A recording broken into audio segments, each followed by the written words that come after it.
안녕하세요. 신혼 2개월 차의 여자입니다. 연애를 합쳐 결혼 생활 평생에 걸쳐 둘이서 가장 행복하다고 하는 이 신혼에 이런 일로 서로 감정이 상해 있는 제 마음도 마음이 아닙니다. 너무 스트레스 받는 일인데 어디다가 말은 못하겠고 당사자나 마찬가지인 친정부모님께도 쉬쉬하고 있는 상황이네요. 남편과는 동갑내기 커플입니다. 연애하는 동안에는 남편이 이렇게 엄마 사랑하는 효자의 대들보인지는 하나도 몰랐어요. 눈치를 못 챈 제 잘못도 있겠죠. 그런데 정말 자기 입으로 어머니 모시고 살 생각 없다. 노후는 각자 도생하는 거 아니겠느냐. 자기 입으로 외치던 사람이니. 다른 사람도 아니고 3년을 연애하고 결혼까지 하게 된 내 남편이 그럴 거라고는 생각하지 못했습니다. 남편이 어머니에 대한 존경심을 표현한 적은 딱 한 번 있어요. 결혼 이야기가 오가기 시작할 때쯤에 자기가 모아놓은 돈이라고 자기 통장 잔고를 보여준 적이 있는데 사실 남편 나이 정도의 연봉이면 보통 그 정도는 모았겠구나 하는 액수입니다. 정확히는 그 정도 모았겠다 하는 금액보다는 조금 더 가지고 있기는 했어요. 그런데 그 돈을 모아낸 부분에 대해 자부심이 상당하더라고요. 그게 다 자기 엄마 덕이라고 하는 겁니다. 헛돈 안 써도 되게 회사 점심 도시락도 다 싸주시고 했다고. 그 말을 들었을 때 어머님이 대단하시다는 생각밖에 안 들었어요. 남편이 본가 근처에서 자취를 하기는 했지만 그래도 차로 15분은 가야 하는 거리였는데 아침마다 그 거리를 오가면서 남편 점심 도시락을 챙겨주셨다는 거니까요. 솔직하게 속으로 어머님이 대단하다는 느낌도 있었는데 그럴 거면 본가 근처에서 자취하는 것부터 그만하지 그랬냐고 하는 생각이 들었습니다. 모르긴 몰라도 점심값 아끼고 월세로 낼 돈까지 아꼈으면 진짜 큰 돈을 모았을 텐데 싶었거든요. 시댁에 집이 좁은 것도 아니고 자기가 쓰던 방의 책상이며 침대까지 버젓이 그대로 있는데 교통이 딱히 좋은 것도 아닌데 자취를 할 이유가 전혀 없어 보였었거든요.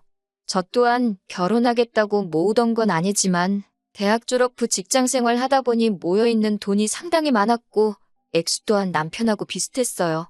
제가 취직 실패하면서 2년 정도를 직장 없이 취직 준비만 하던 때가 있는데 남편이 군대 다녀온 기간하고 치면 취직 시기는 서로 비슷했기에 모아놓은 돈도 비슷했습니다. 돌려 말하자면 사실 남편이 그만큼 돈을 모아놓았다고 해도 큰 액수인 건 변함없는 사실이지만 어디 자랑할 만큼 엄청 큰 돈을 모아놓은 건 아니었던 거예요. 자기가 돈을 모으는데 어머님 공이 컸다고 말을 하고 싶었나 보다 하고 말았지. 그 말이 곧 어머님의 노후까지 자기가 책임지겠다고 하려던 말이라고는 생각도 못했습니다. 아무튼 당시 남자친구였던 남편이 모아놓은 돈도 적당하고 저나 남편이나 동갑내기이지만 홍기가 찼다면 충분히 찬 나이였기 때문에 결혼 이야기가 나오고 나서 양가 혼담이 오고 가게 되었습니다. 미리 준비해 놓은 게 돈 말고는 따로 없다 보니 급하게 결혼할 필요는 없다고 생각했고 천천히 하나하나씩 준비하면서 결혼하려고 했습니다. 그렇게 결혼 준비를 하고 있는지 한참일 때 시댁에서 안 좋은 일이 하나 생겼어요. 시아버지께서 폐암말기 진단을 받으신 거예요. 평소에도 매일같이 등산을 즐기고 운동하는 거 좋아하시던 건강한 분이셨다는데 아무튼 그로 인해서 시댁 쪽에서 결혼에 박차를 가하기 시작했지요. 급박한 상황에 저도 정신이 없었습니다. 그래도 주거의 문제이기 때문에 좀 더 생각을 했어야 하는데 그때는 저도 경황이 없어서 저희가 살게 될 신혼집이 시댁에서 그렇게 가까운 곳이라고는 상상도 못했습니다. 엄밀히 말하면 가깝지는 않죠. 차로 20분이나 걸리는 거리에 있으니 말이죠. 그런데 시어머니께서 남편 점심 도시락 싸준다고 매일같이 15분 거리를 오고 가셨다는 사실을 그때는 기억도 못하고 있었습니다. 빠르게 준비한다고 준비를 했지만 시아버지께서는 저희를 기다려주지 못하시고 하루하루 약해지시다가 결국 아들 장가가는 모습 보지 못하고 눈을 감으셨습니다. 어머님은 평소에 그렇게 느긋한 사람이 뭐가 급해서 아들 장가가는 것도 안 보고 가냐며 오열하시다가 잠깐 정신을 잃으실 정도로 장례식장 분위기가 너무 슬펐던 게 기억이 나네요. 장례식 참석 후에 자연스레 시댁에 왕래가 잦아졌습니다. 그런데 시어머니께서 예전하고는 다르게 저를 너무 어려워하시는 것 같다는 느낌을 받을 정도로 저자세로 나오셨어요. 당신이 평생 전업주부로 살아오셨다고. 이제 아버님이 안 계시니 홀시어머니 부담되지 않느냐고 하면서 말입니다. 부담이 안 된다면 거짓말이겠지만 저는 괜찮다고 생각했어요. 반대의 입장에서 돌아가신 게 시아버지가 아니라 친정아버지였다고 생각해보니 정리가 빠르더라고요. 친정 부모님도 영원히 제 곁에 계시는 게 아니고 언젠가 떠나실 때가 찾아올 거라 생각하니 부담이 된다고 해도 당연히 해야 할 일이라 생각했습니다. 그런데 그걸 떠나서 문제가 하나 생겼어요. 신혼집은 이미 아버님이 돌아가시기 전에 전부 다 알아봤고 계약도 다 끝나버린 상태고 끝전 치를 날만 기다리고 있었습니다. 그리고 그날이 임박해오는데 아무래도 아버지 장례 치르고 며칠 지나지 않은 상태라서 경황이 없는 건지 남편이 돈 이야기를 꺼내지 않고 있었어요. 제가 몇 번 날짜를 리마인드 시켜주면서 그때까지는 돈이 꼭 필요하다고 말을 해줬는데 남편은 알았다고 중얼중얼 대답을 하고 정작 돈을 보내주지는 않고 있었습니다. 신혼집 반반하기로 한 건데 계약일이 다가오니까 저도 아주 미치겠더라고요. 말 못할 고민을 하고 있는 와중에 친정어머니께서 무슨 고민이 있냐고 물어보셨어요. 자초지종을 설명하니 친정어머니께서도 충분히 그럴 수도 있다고 하면서 남편 쪽 상황을 이해해 주시려 노력했습니다. 때마침 친정부모님께서 목돈을 가지고 계셨어요. 둘째인 저까지 결혼해서 나가게 되면서 서울에 40평대 아파트가 뭐가 필요하겠냐면서 공기 좋고 한적한 곳에 새로운 거처를 마련하시고 살고 계시던 집을 처분하셨거든요. 남은 돈으로 상가 건물을 매입하셔야 하나 아니면 어디 부동산에 투자를 하셔야 하나 고민하고 계시던 찰나라서 그 돈을 그대로 가지고 계셨기에 괜히 남편네 심란할 텐데 돈 필요하다고 물어보지 말고 일단 그 돈으로 집부터 매매해 놓으라 하셨습니다. 차라리 친정부모님께서 그 돈을 해주시려고 한다고 말하고 남편을 압박해 돈을 빨리 받으려던 생각이었어요. 그런데 친정부모님이 당장 쓸 곳이 있는 돈도 아니고 다른 것도 아니고 부친상인데 지금 남편도 그렇고 시어머니 또한 정신이 아닐 거라며 그냥 두라고 하셨습니다. 친정에서 도와준 덕분에 별 탈 없이 해결되기는 했어요. 그때까지만 해도 남편이 마음 추스르거든 제때 제가 따로 말하지 않아도 알아서 잘 하겠거니 생각했습니다. 그런데 그렇게 정신을 차리고 보니 집값은 해결도 짓지 못하고 저는 아버지 손잡고 신부 입장을 하고 있었고 결혼식을 올리게 되었네요. 시어머니께서도 사진 촬영하는데 이 사람이 있었으면 얼마나 좋아했을까 하시니 결혼식장 분위기가 잠시 숙연해지기까지 했습니다. 아직 마음이 아니구나 싶어서 저도 저희 부모님도 쉽사리 입이 열리지가 않았어요. 신혼집에 들어와 살림까지 차렸는데도 남편은 집값에 대해서 절대 먼저 입을 열지 않았어요. 마음 추스르는 거 기다리는 것도 하루 이틀이지. 아니, 자기 돈은 통장에 그대로 있을 테고 둘이 모아서 겨우겨우 금액 맞춰서 들어가기로 한 집인데 그 집에 아무런 저지 없이 들어와 살고 있으면 당연히 돈은 어떻게 했는지 궁금해하는 게 정상 아닌가요? 솔직히 이때까지도 아무 말이 없는 거 보면 알고 저러는 게 분명한데 억지로 말을 꺼내지 않고 있으니 더 열이 받더라고요. 아무리 친정어머니께서 돈 쓸 일이 없고 그냥 기다리자고 하시지만 이거 뭐 졸지에 반반 결혼하기로 해놓고 집을 한 채 해가버린 상황이 돼버린 거나 마찬가지였어요. 친정어머니는 괜찮다고 하셨지만 투자라는 게 언제 갑자기 좋은 기회가 찾아올지 모르는 거잖아요. 돈을 손에 쥐고 계셔야 어디 상가를 매매하든 아파트를 매매하든 하실 텐데 그때 가서 친정어머니가 그 돈이 필요하게 되었다고 아쉬운 소리 하는 모습도 보고 싶지 않고 그렇다고 원래대로라면 돈을 뗄 필요도 없으셨는데 목돈 마련하시려고 대출받는 모습도 상상이 가지를 않았어요. 어차피 남편이 이런 식으로 말을 안 꺼낸다면 제가 말을 꺼내는 날이 오지 않겠나. 시간 문제인 일 아닌가?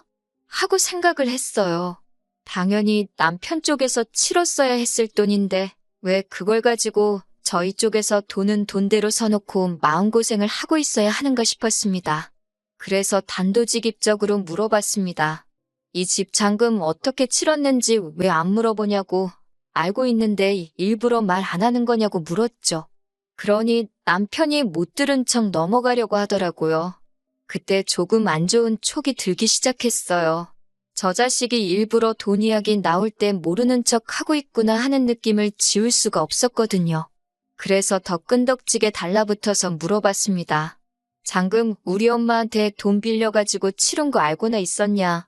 사실은 그렇지 않았지만 남편한테는 부담감 좀 느끼라고 더 부풀려서 사실을 전달했습니다.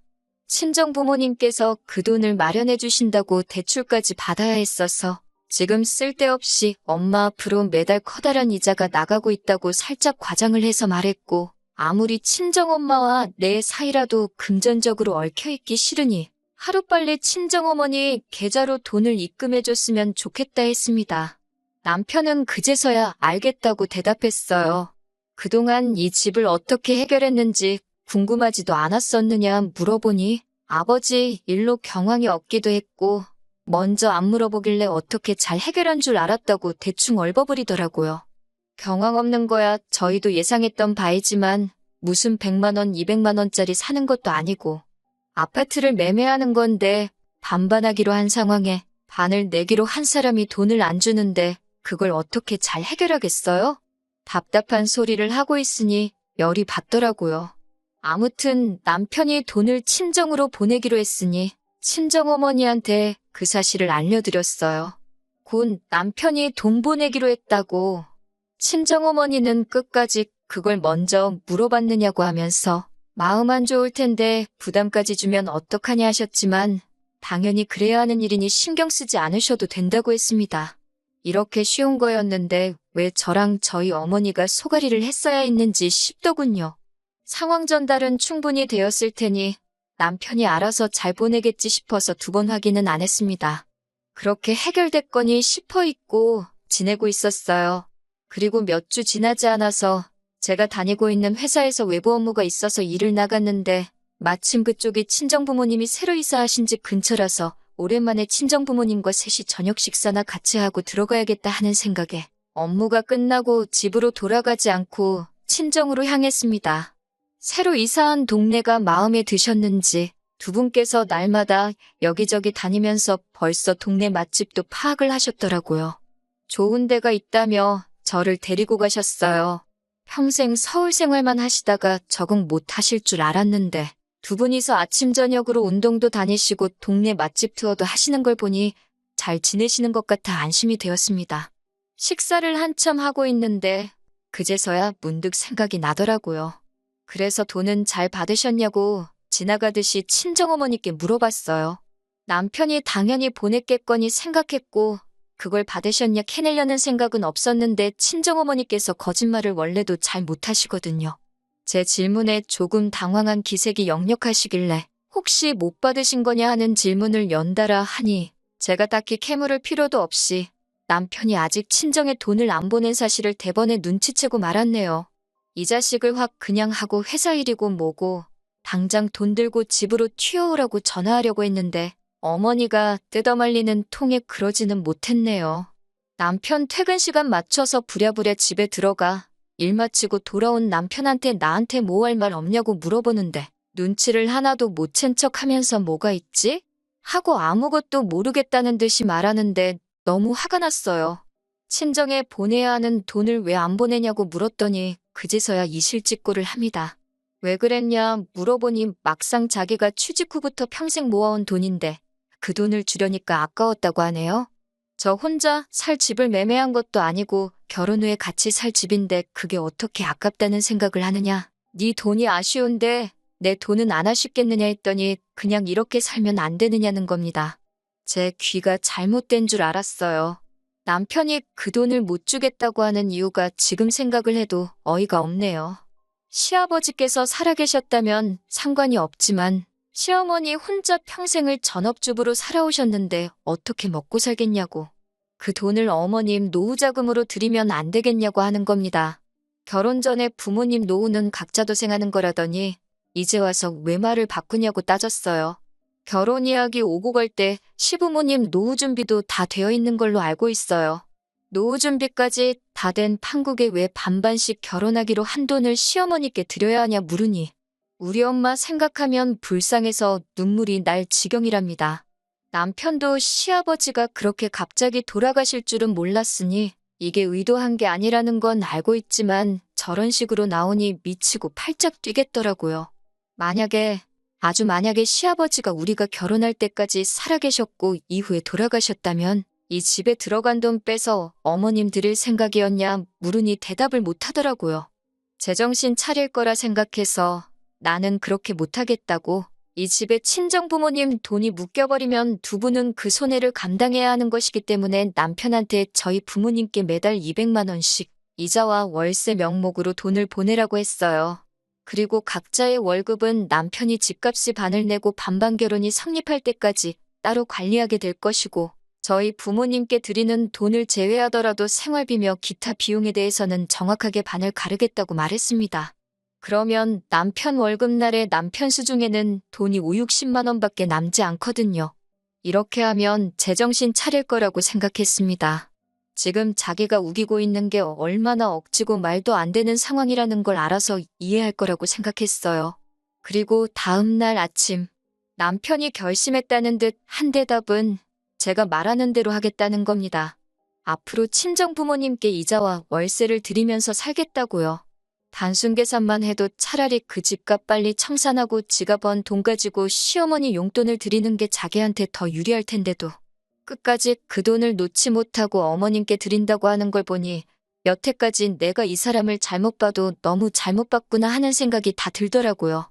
다른 걸 다 떠나서 효심에 눈이 멀면 사람이 이렇게 앞뒤 안 가릴 수 있구나 싶기도 하고 이 상황을 어머님은 어떻게 생각하시는 건지 모르고 계시지는 않으실 텐데 제가 연락을 해도 받지를 않고 저를 피하고만 계신 상황입니다. 앞서 말씀드린 대로 정작 돈을 빌려주신 저희 부모님께는 아직 말도 못 꺼낸 상황이에요. 이 사실을 어떻게 받아들이실지 모르겠고 괜히 상황 이야기했다가 저희 어머니께서 또 마음 약해지셔서 그냥 그렇게 하자고 하실까 봐도 말을 못 꺼내겠네요. 남편 마음을 돌릴 만할 좋은 방법이 없나 싶고 답답한 마음에 이렇게 사연을 한번 보내봤습니다. 안녕하세요. 2주일 만에 후기 올립니다. 여러분이 보내주신 의견 덕분에 저도 마음을 더 빠르게 정리할 수 있었네요. 사실 의견을 들어볼 문제도 아니었던 것 같습니다. 지난 2주 동안 일어난 사건을 들으시면 제가 무슨 말 하는지 딱 아실 거예요. 어머님하고 도무지 연락이 닿지를 않아서 답답한 마음에 제가 찾아갔습니다. 고집불통인 남편 설득하는 것보다 어머님 설득하는 게 더 빠를 것 같아서요. 아무리 연락을 해도 받지를 않으시길래 제가 참다 못해 그날 퇴근하면 시댁으로 찾아가겠다고 통보하듯이 문자 하나 남겨놓았습니다. 퇴근 후에 한참 시어머니 댁으로 향하는 길이었는데 어머님한테서 연락이 왔어요. 거기까지 갈 거 없다고 어머님께서 직접 저희 집으로 오시겠답니다. 문 열고 들어가니 집에 이미 남편이 도착해 있었어요. 평소에는 퇴근이 저보다 늦는 사람인데 제가 시어머니 댁에 쳐들어간다는 연락을 받고 허겁지겁 집으로 왔는가 싶었습니다. 그런데 뭔가 위화감이 들어서 집을 살펴보니 집이 싹 정리가 되어 있더라고요. 남편하고 그렇게 다툰 일주일 동안 스트레스 받아서 집안일이고 뭐고 손도 대지 않았고 집안 꼴이 말이 아니었거든요. 문 열고 들어가 보니 안방까지 싹 다 정리가 되어 있었어요. 심지어 서랍장 구석구석까지 전부 다 말이에요. 시어머니께서 아침 일찍 오셔서 정리를 하셨다 합니다. 그러더니 남편이 하는 말이 아주 가관이었어요. 어머님께서 이제 우리 집 집안일을 해주실 거라고요. 그 말 듣자고 어머님을 보자고 한 게 아닌데 어머님도 하시는 말이 너희들 맞벌이 하느라 바쁠 텐데 집안일 걱정은 하지 말라고 하시는 겁니다. 어머님께서 매일같이 오셔서 밥도 해놓으실 거고 빨래도 하실 거고 청소도 다 해주신다고요. 무슨 말을 하려고 저러나 싶었는데 남편이 꺼내는 말이 어머님께서 집안일을 대신 해주실 테니 어머님께 월급을 드려야 한다는 거예요. 매일같이 오셔서 해주실 거고 우리 저녁 식사까지 다 챙겨주시고 뒷정리까지 싹 다 해주실 테니 한 달에 300만 원을 드리면 되겠다고 하는 겁니다. 그러면서 집안일은 여자인 저희 일인데 어머님께서 대신 해주시니 제가 벌어오는 돈에서 어머님께 월급을 드리면 되겠다고 하는 거예요. 당장 저희 부모님께 달달이 200만 원씩 월세로 내게 생겼으니 남편은 지 어머니 팔아가지고 며느리 집 식모살이 시키면서 그 월급으로 손해를 메꾸겠다는 생각인 겁니다. 앞에 시어머니가 계시는데도 저는 화를 참을 수가 없어서 그게 무슨 미친 소리냐고 했습니다. 언제 누가 살림하는 사람이 필요하다고 했냐고. 그리고 어머님이 저녁까지 챙겨주신다면 그게 무슨 집안일을 해주시는 거냐고. 그건 합가나 다름없는 거 아니냐고 따지니 저녁 되면 집에 돌아가실 테니 그건 합가가 아니랍니다. 어머님도 옆에서 남편 거들어준다고 하시는 말이 혼자니까 집에서 외롭고 적적하시다면서 귀찮은 집안살림 다 해주니 저한테도 좋고 당신도 어차피 혼자서 외로우실 거 저녁 되면 아들내외랑 같이 시간 보내니 어머님한테도 좋고 남편도 홀어머니 걱정 안 해도 되고 효도까지 할 수 있으니 이게 일석삼조나 마찬가지 아니겠냐고 하시네요. 아버님 그렇게 허무하게 돌아가신 거 안타까운 일이기는 하지만 결혼도 내 돈으로 하고 집도 내 돈으로 하고 거기에 시어머니 효도까지 내 돈으로 하라는 말이잖아요? 그런 도둑놈 심보가 세상에 또 어디 있겠어요? 더 말할 것도 없겠어서 짐 싸들고 친정으로 가버려야겠다 생각했는데 이 집이 내 거고 이 사람들 돈 한 푼 들어간 게 없는데 내 집에서 왜 내가 짐 싸들고 나가야 하나 싶더라고요. 그래서 당장 남편하고 어머님하고 내쫓아버렸습니다. 이런 저의 반응을 당연히 예상했어야 했던 거 아닌가요? 그런데 예상도 못했다는 듯 엄청 당황하더라고요. 돌아가신 아버님 팔아가지고 강도짓 할 생각은 꿈도 꾸지 말랬더니 저보고 말이 심하다고 둘이 입을 맞춰서 저를 탓하는데 두 사람은 솔직히 제가 말만 심하게 한 걸 다행으로 생각해야 할 거예요. 말로 끝나서 천만다행인 거 아니겠냐 하니 그제서야 분위기가 심상치 않은 걸 느꼈는지 순순히 나가더라고요. 결과적으로는 이혼하기로 했습니다. 정말 천만다행인 게 남편이 지 돈 저한테 안 주려고 모르는 척 한다고 인감증명서고 뭐고 저한테 서류 넘겨준 게 없어서 제 명의로 집을 매매했다는 거예요. 혼인기간이 3개월도 안 되니 혼인 취소 소송이 가능할 줄 알았는데 그게 안 된다는 건 정말 뼈가 아프더라고요. 공동명의 안 하면서 혼인신고도 안 했어야 했나 싶어 후회하고 있는데 그게 또 아니더라고요. 혼인기간이 짧은 게 오히려 약이 된 상황인 거죠. 남편의 행동이 이미 혼인 직전부터 이 결혼을 진실로 유지할 생각이 없었고 파탄의 원인이 된다며 위자료 청구를 할 수 있다는 변호사님의 말을 듣고 지금은 소송 준비 중입니다. 실제로 판례가 있기도 하고 승산이 없는 게 아니라고 하더라고요. 제 돈으로 지 어머니 노후까지 책임지려고 했던 그 빌어먹을 욕심, 뼈저리게 후회하도록 만들어줄 거예요. 제 모든 걸 걸고서라도 어떻게든 이 진흙탕 싸움 끝까지 해보려고 합니다. 이제 이것이 마지막 후기가 되겠네요. 계속해서 저를 응원해주신 모든 분들께 감사드립니다. 조용히 넘어가려고 했지만 응원해주신 분들께 예의가 아닌 것 같아 이렇게 한 번 더 마지막 소식을 전하게 되었네요. 이혼은 어려움 없이 마무리가 되었습니다. 저는 최선을 다해 이 결혼을 위해 친정부모님께 빚까지 져가며 노력을 했는데 남편은 약속된 결혼임에도 불구하고 저를 기만하고 혼인관계를 진실로 이어갈 생각이 없다고 판단돼서 제가 남편에게 위자료 5천만 원을 지급받기로 판결이 났습니다. 그중에 2천만 원은 시어머니한테서 받게 되었고요. 남편이 결혼하려고 모아놓은 돈에 비하면 반 정도밖에 안 되는 금액이지만 반대로 생각해보면 남편이 여태까지 고생하며 모아온 삶의 반을 제가 가져가는 거나 마찬가지라고 생각하니 충분히 위안이 되고 만족스러운 결과라고 생각합니다. 어머니가 그렇게 걱정되는데 남편도 그깟 돈이 중요하겠나요? 이젠 배우자까지 속여가며 어머님 노후까지 책임져드리고 싶은 그 소원을 이뤘는데 남편 입장에선 그 돈이면 굉장히 싸게 먹힌 걸 테죠. 제가 도와준 거나 마찬가지잖아요? 평생 저한테 고마워하고 어디 다른 사람 만나서 고생시킬 생각 하지 말고 사랑하는 어머니와 남은 평생 잘 먹고 잘 살았으면 좋겠어요. 잘 못 먹고 잘 못 살아도 이젠 남남인 제가 신경 쓸 필요도 없는 일이지만요. 여러분의 응원이 없었다면 절대 이렇게 되지 않았을 겁니다. 다시 한번 감사드리고 저도 행복한 제 인생 찾아 잘 살아보도록 하겠습니다.